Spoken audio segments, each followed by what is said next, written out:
Good afternoon, sir. Good afternoon. What is the difference between Nigeria and Nigerians? It's very, very clear, understand now. Nigerian is the geographical location of Nigerians, while Nigerians are the habitat of Nigeria. Nigeria is a blessing to Nigerians, while Nigeria is a problem to Nigeria. Nigeria is 63 years old, while Nigerians are still crawling.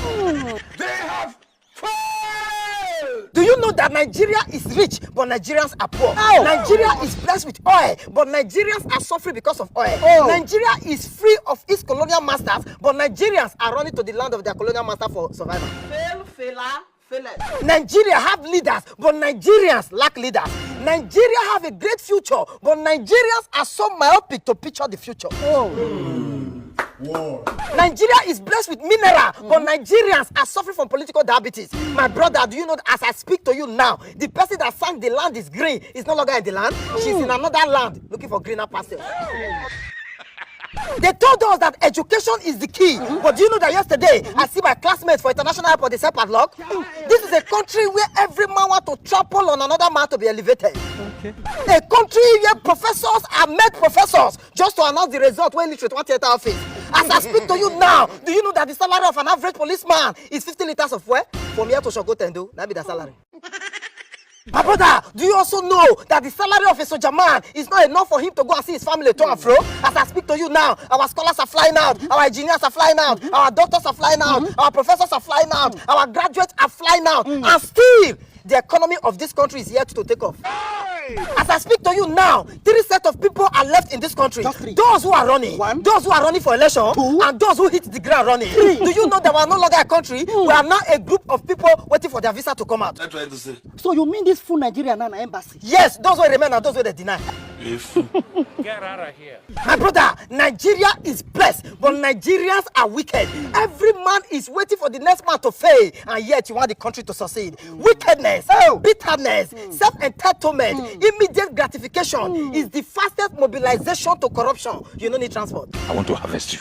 Do you know that in our country today, if you want to be a sinner, you go to the church. If you want to die, you run to the hospital. If you want to be corrupt, you go to court. If you want to be unemployed, you go to school. If you want to steal, you contest for election. Doing evil is not the new good, and doing good is not the new evil. Shall we continue to do evil that grace may abide? God forbid. Who cares? This is Nigeria, not America. This is the only country where our parliamentarians and lawmakers will gather together with big agbada just to shout the eyes have it, and yet the masses will never see it or get it. In those days, God will send his prophet to go and warn and advise kings and leaders. But in our time, our leaders are the ones advising our prophet from spiritual pulpit to political pulpit. But the matter of them all and the general overseer of them all is our corrupt leaders. There is a difference between a public servant and a public master. When a public servant becomes a public master, then absolute power corrupts absolutely.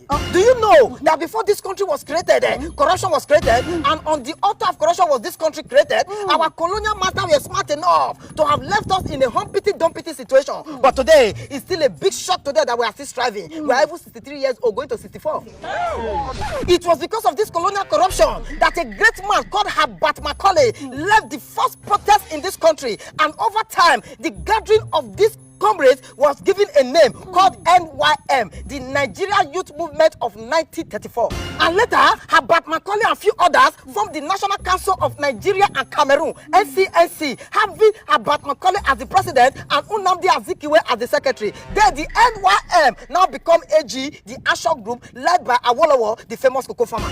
And the struggles of this group led to the manifestation of the Richard Constitution of 1945 to 1954 that gave birth to Nigerians into 3 majorities: the Northern, the Western, and the Southern Protectorate. And so we had the NPC, the Northern People's Congress, led by Sir Ahmadu Bello for the North, and then we had the AG, the Ashok group, led by Awolowo for the West, and then we had the NCNC, the National Council for Nigeria and Cameroon,